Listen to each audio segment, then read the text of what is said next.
क्या भाजपा और आजसू में सीट शेयरिंग की बात फाइनल हो गई है? अगर ऐसा है तो भाजपा अपने सहयोगी दल को कितनी सीट देने जा रही है? ये एक बड़ा सवाल है जिस पर आज हम बात करने वाले हैं। दरअसल झारखंड में विधानसभा चुनाव से पहले सबसे ज्यादा अगर किसी दल में सीट शेयरिंग को लेकर पेच फंस रहा है तो वह है भाजपा और आजसू। आजसू सुप्रीमो सुदेश महतो काफी समय से ही अपने चिन्हित सीटों को लेकर भाजपा के केंद्रीय नेतृत्व से दावे पर दावे ठोक रहे हैं, लेकिन बार बार किसी न किसी सीट को लेकर पेच फंसता दिख रहा है। अब माना जा रहा है कि सीट शेयरिंग की गुत्थी सुलझ चुकी है। सूत्रों की माने तो केंद्रीय गृह मंत्री अमित शाह के आवास पर देर रात तक चली बैठक में यह तय हो गया कि आजसू कितनी सीटों पर चुनाव लड़ने जा रही है। कुछ मीडिया रिपोर्ट्स की माने तो आजसू को 11 विधानसभा सीटों पर उम्मीदवार खड़े करने का मौका मिलेगा।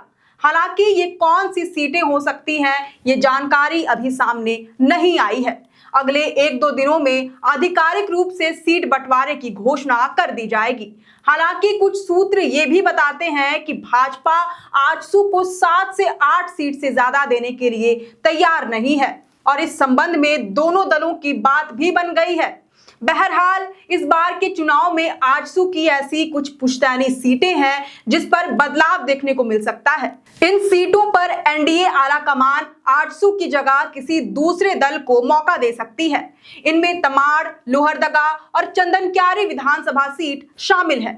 बात करें तमाड़ विधानसभा सीट की तो ये आजसू की पुश्तैनी सीट मानी जाती है, लेकिन अब तो ये सीट आजसू को देने का सवाल ही पैदा नहीं होता, क्योंकि तमाड़ सीट के सबसे प्रबल दावेदार राजा पीटर जदयू में शामिल हो गए हैं। मतलब ये सीट जदयू के खाते में जाएगी। राजा पीटर इसलिए यहां पर इंपॉर्टेंट फैक्टर है क्योंकि साल 2009 में हुए तमाड़ उपचुनाव में उन्होंने आजसू की टिकट पर चुनाव लड़कर तत्कालीन मुख्यमंत्री और जेएमएम सुप्रीमो शिबू सोरेन को हरा दिया था। इस हार के बाद शिबू सोरेन को अपनी सीएम की कुर्सी छोड़नी पड़ गई थी, लेकिन इस बार माना जा रहा था कि राजा पीटर किसी भी हाल में तमाड़ विधानसभा से चुनाव लड़ते ही, चाहे उन्हें एनडीए के किसी भी घटक दल में शामिल ही क्यों ना होना पड़े।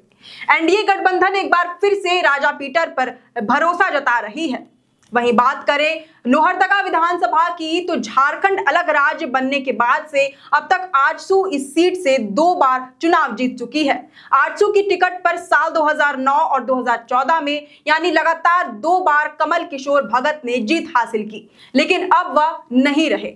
पिछले बार के चुनाव में लोहरदगा विधानसभा से रामेश्वर उरांव ने जीतकर मंत्री पद हासिल किया था। उस दौरान आजसू तीसरे स्थान पर रही थी। पार्टी ने स्वर्गीय कमल किशोर भगत की पत्नी नीरू शांति भगत को उतारा था। एक बार फिर से आजसू इसी सीट पर अपना दावा कर रही है, क्योंकि पार्टी का मानना है कि नीरू शांति भगत के तहत वह सहानुभूति वोट अर्जित कर विधायकी की कुर्सी पर कब्जा जमा सकती है, जिसका फायदा पूरे इंडिया गठबंधन को मिलेगा। लेकिन पिछले बार के चुनावी परिणाम को देखते हुए बीजेपी आजसू को लोहरदगा सीट के लिए टिकट नहीं देना चाहती। माना जा रहा है कि अब यह सीट भाजपा के खाते में जा सकती है। इसी कड़ी में एक और सीट चंदनक्यारी विधानसभा है, जिसकी कुर्सी फिलहाल नेता प्रतिपक्ष अमर बावरी के कब्जे में है। यह सीट भी आजसू की पारंपरिक सीट मानी जाती है।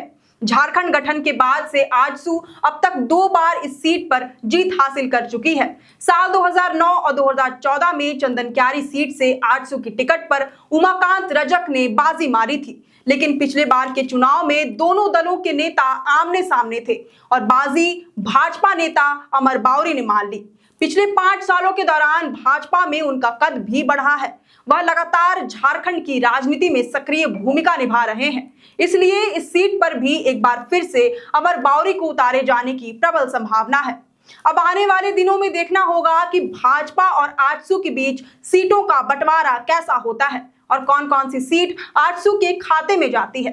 वैसे इस रिपोर्ट पर आपकी क्या राय है, ये हमें कमेंट करके जरूर बताएं। अगर आपको ये वीडियो पसंद आया हो तो इसे जरूर से लाइक और शेयर करें। हमारे चैनल लोकतंत्र 19 को फेसबुक पर फॉलो और यूट्यूब पर सब्सक्राइब करना न भूलें। हमारा एक और चैनल है द ग्राम सभा, उसे भी जरूर से फॉलो और सब्सक्राइब कर लें। फिलहाल लेते हैं अलविदा। जोहार।